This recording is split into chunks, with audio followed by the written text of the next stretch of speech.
Hello anyone, Mr. Skyson here, and welcome back to more Love at First Sight. Possibly the finale, because last time all problems were solved and a festival was enjoyed. Good times, good times. Today, I guess we tie up any loose ends, maybe get married. Let's go.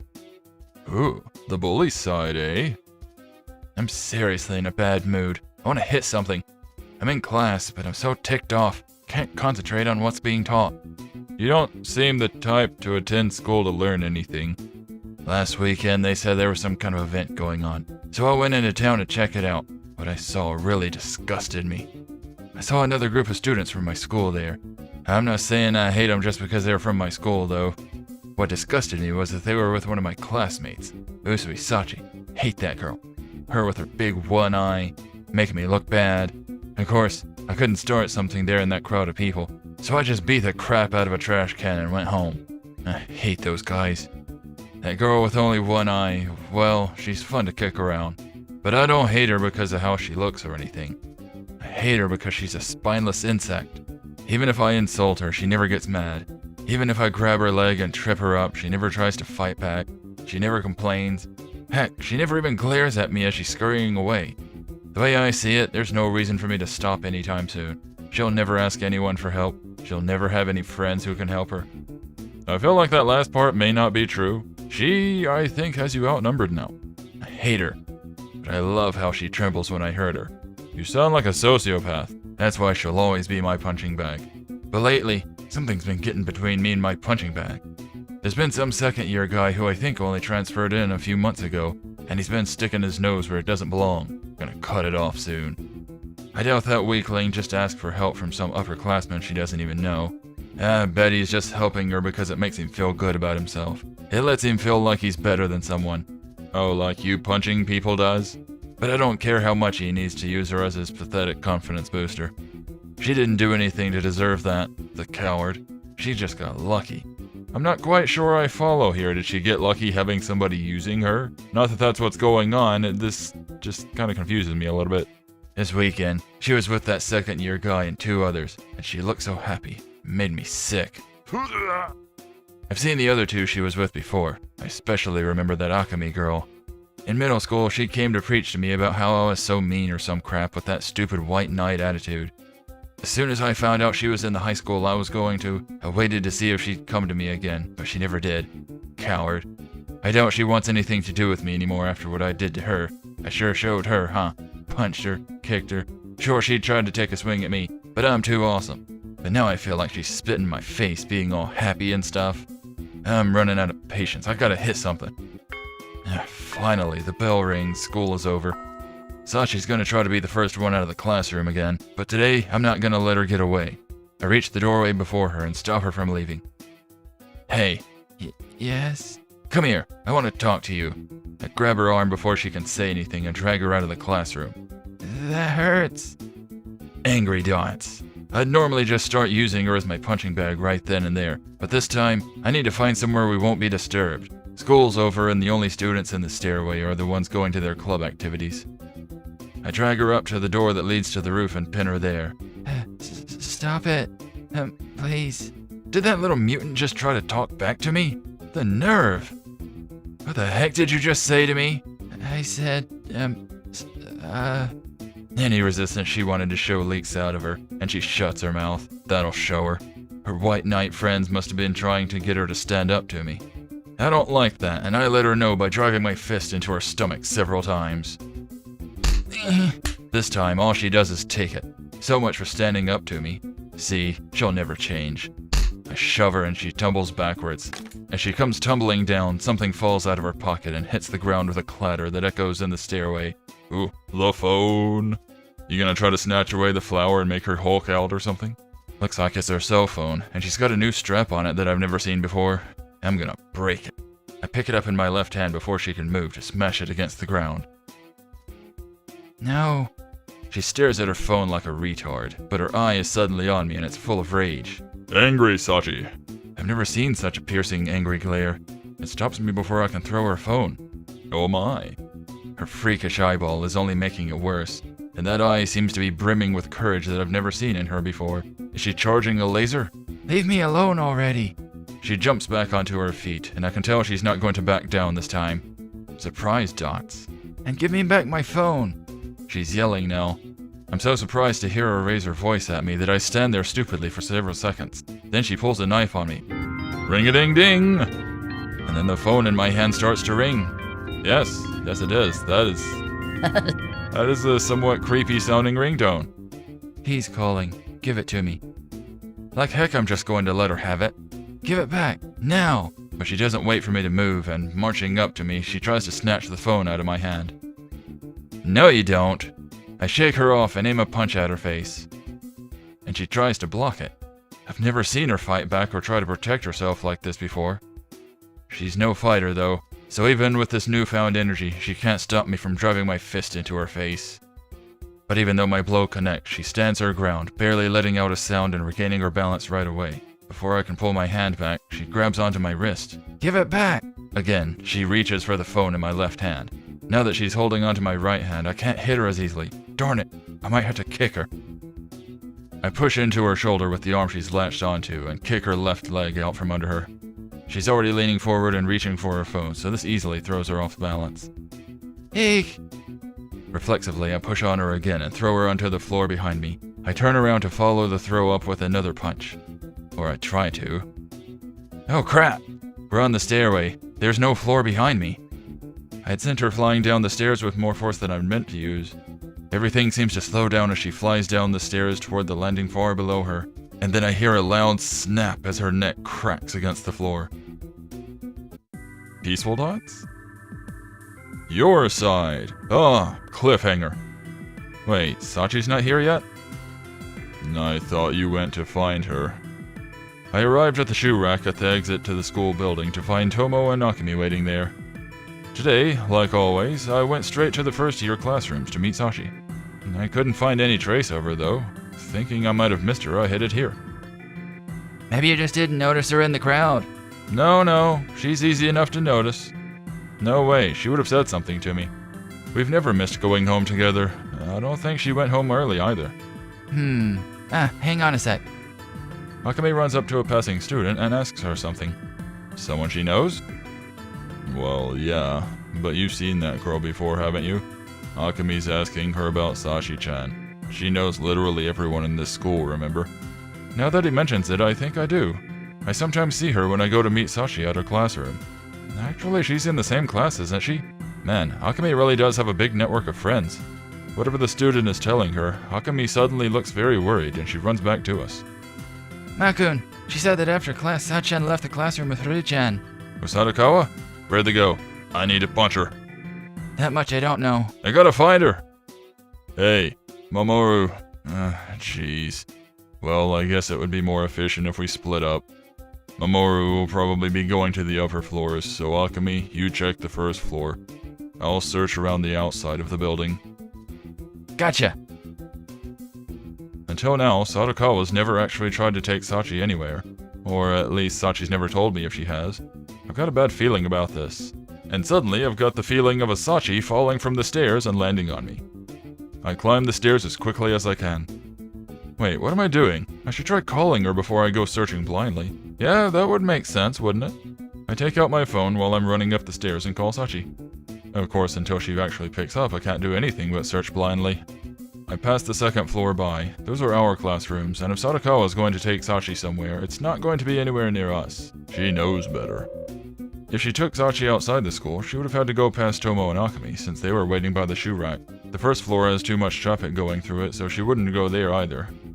Given all that, it's very possible that she took Sachi up to the third floor, possibly the roof, to throw her off. I should hurry. Finally, I arrive at the top of the stairs on the third floor, but now what? There haven't been any clues that might point to where they've gone so far. Sachi hasn't answered her phone, but it must still be ringing. I rest at the third floor landing, trying to figure out what to do next. I hear a ringtone coming from nearby. It's gotta be Sachi's. They must be close. It's coming from somewhere above me. I immediately think of the stairway leading up to the roof where Sachi and I ate lunch together not so long ago. Give it back. I hear a voice cry out from the same direction. It's definitely Sachi. I sprint up the stairway. The moment I turn on the midway landing between the two floors, I see Sachi fly down the stairs in front of me. and behind her is Sadakawa, arm outstretched. Ah, watch out! It's raining girls. I jump up the stairs, my body operating on instinct at this point. That sounded like a hard thud. Hick! Sachi! My mind goes blank as my body dives forward, just barely managing to get my arms between Sachi and the floor, and the force of her fall brings us both down. It's not what might be considered a graceful catch, but at least I stopped her from hitting her head. Sachi, are you okay? I get a hold of myself and manage to stand up before helping Sachi to her feet. Senpai, you came for me. Yeah, told you I would. You hurt? I hit my knee, but I think I'm fine otherwise. I guess I couldn't completely protect her. She grimaces as she lets go of me and tries to stand on her own. As I look her over and check for other injuries, the first thing I notice is a bruise on her face that she didn't have when we met for lunch today. It doesn't look too bad though, so we can deal with that later. Okay, well, right now I think we need to get you to the school nurse. Senpai, are you okay? Yeah, don't worry about me. I'm made of tougher stuff. I couldn't completely support her when I caught her, and her weight brought my arms down with a bang against the floor. That, of course, hurt like crazy. I think they're broken. But I can't show any weakness right now. Otherwise, the pigeons will attack. I'm not screaming in pain, at least, so there's probably no permanent damage anyway. Hey, Sadakawa. I locked my pain down and turned to face Sadakawa, who was still standing at the top of the stairs. If I hadn't been here, Sachi probably would have gotten seriously injured, or worse. She may have scraped her knee. Like I care. It was an accident anyway. But she looks away from me as she says it. Is that a moment of weakness? I'll kill you for that. When Sachi was falling, it did look like Sadakawa tried to reach out for her, so she probably isn't lying about that. But that doesn't make her any less responsible. I mean, she did throw her after all. And I'm sure she's also responsible for that new mark on Sachi's face. I should repay her for that. Stop bullying Sachi. Yeah? Why should I listen to you? Because I have a gun, 3 knives, and a small army behind me. Because you almost got her killed just now. What do you think will happen to you if I tell a teacher or your parents what you did? Yeah, if you don't leave me alone, I'll make sure everyone knows what you're doing. Sachi doesn't retreat behind me. She just stands her ground looking Sadakawa in the eye. Are you threatening me? You've got some nerve. Sadakawa walks down several steps, advancing towards Sachi menacingly. I just want you to stop doing this. Sachi doesn't back away as Sadakawa approaches. I can't stop. I can't stand weaklings like you. And I refuse to let someone as pathetic as you do as you please. Why? What is her mental problem going on here? She has some issues. But I won't let you snitch on me. If you do, there will be trouble. What are you saying? I'm going to disappear. Huh? I'm saying I'm going to leave this school. It's not like I have any friends here, and I can't mess with you anymore, so there's no point in me being here. I'll transfer to a different school, find some other little girl to bully. My parents don't give a crap anyway. You don't have to go that far. I just wanted you to stop hitting me. Shut up. I can't even stand to be around you anymore, and I can't let you snitch on me, so I'm leaving. Got it? Well, I mean, we can still snitch on you. Sadakawa presses Sachi's phone into her hand before heading down the stairs. I then swiftly kick her and send her flying the rest of the way down. We watch her go and keep staring at the stairwell even after she's gone, both of us completely dumbfounded by what just happened. After a while, Tomo and Akami appear on the stairs in place of Sadakawa. Yep, they did that. Mamoru, Sachi-chan, are you guys alright? We just passed Ryu-chan on the stairs. Was she here? I think you answered your own question. Yeah, she was. I mean, you did just pass her.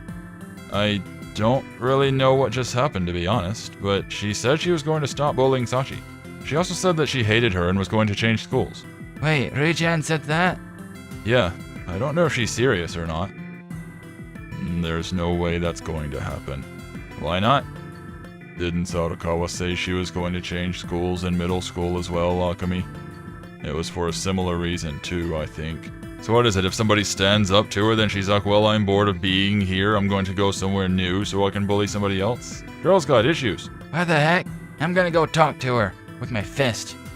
Akami rushes down the stairs, and we can hear her stomping down the hallway even after she steps out of sight. Hey, Akami. Jeez, that girl. Tomo follows her down the stairs. Will Akami-senpai be okay? Tomo's the one I'm worried about. Well, whatever.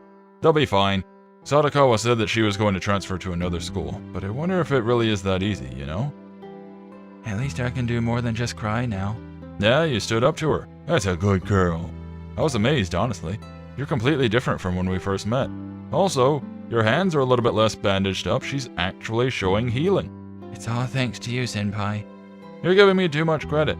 In the end, you're the one that stood up to her, not me. I just gave you the confidence. Even so, thanks for everything you've done. For helping me change, for finding me. Hey, you know, this is where we first met, isn't it? We haven't come back here in a long time, have we? Yeah, lately we've been having lunch on the second floor with Akemi and Tomo. I really am grateful to you, Senpai. She has changed. She hasn't been stuttering nearly as much as when we first met, and she smiles a lot more as well. And when we talk, she looks right at me instead of, well, anywhere else. But that eye of hers never changed. It stayed bright and shining this whole time, and I can't get it out of my mind. Happy dots. We stand there in silence for a while. I gaze into her eye, and she gazes into mine. Hey. Yes? You know, even if she doesn't leave the school, I don't think she'll be hurting you anymore.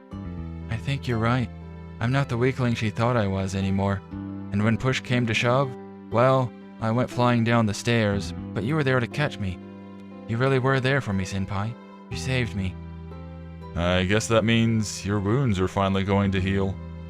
Yeah, I guess so. Do you want to touch them? While I still have them, I mean. Sure. Here we go, touching scars again. Okay. Sachi closes her eye and presses her body into mine, just like last time. Maybe it's selfish of me, but I've been waiting for this. I put my right hand on her shoulder, just like last time. But this time, I don't put my hand on the scar of her brow. Instead, while her eye is still closed, while she's still so vulnerable, I put my free hand under her chin and lift her head up, putting my lips to hers. Surprise dots. I let our lips touch only for a moment, just enough for Sachi to feel it, and she rears back a little, blinking at me in astonishment. Then she rears back a little bit more and decks me. That was unfair, you know. Yeah, I know. Sorry. Do it again. Do it right this time. Now we're even, I think. Her eye has me caught in its spell, and I couldn't refuse her even if I wanted to. It's hypnotic. She's a demon, I say, and I am okay with that. I take her by the shoulder again, and we slowly come together. Her eye is open this time. And now we can't see it anymore. Just as I feel myself being drawn into her eye, I draw her body close to me. Sepia tone. Oh, we don't get to see the smooches. Oh, the story ends there. Well, roll credits, I suppose.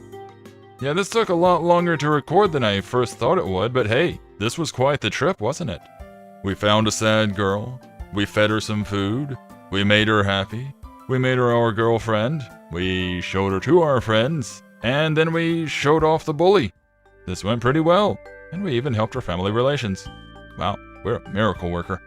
That said, this has also been an interesting experience for me, considering I don't exactly have much in vocal range, and having to juggle so many voices, or attempt to do so throughout this.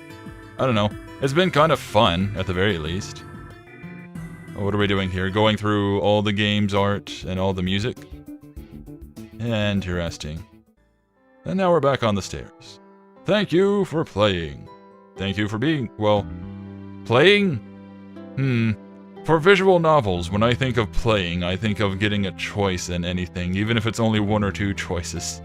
This was literally just reading the whole way, so thank you for reading, I guess?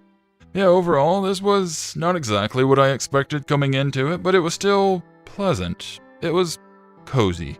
Just a sort of slice of life type of thing. Nothing too over the top. I'm still going with the theory, though, that it's a school of monster people. Akemi was one of those Chinese vampires, has the giant hands. Tomo, of course, a zombie. Sachi being the Cyclops, of course. Even though we got art of the protagonist at the end, I'm still not convinced he's not some eldritch thing and just takes forms. And maybe Asada Cola was a vampire who feeds off of other people's suffering or something like that. Maybe. That's the theory I'm sticking with. But anywho, this has been Love at First Sight. I hope you've enjoyed reading. If you did, then give the like button a tap. And if you want to see more like this or more from me, then give the subscribe button a big thumbs up. I will see you all next time, and remember to stay groovy.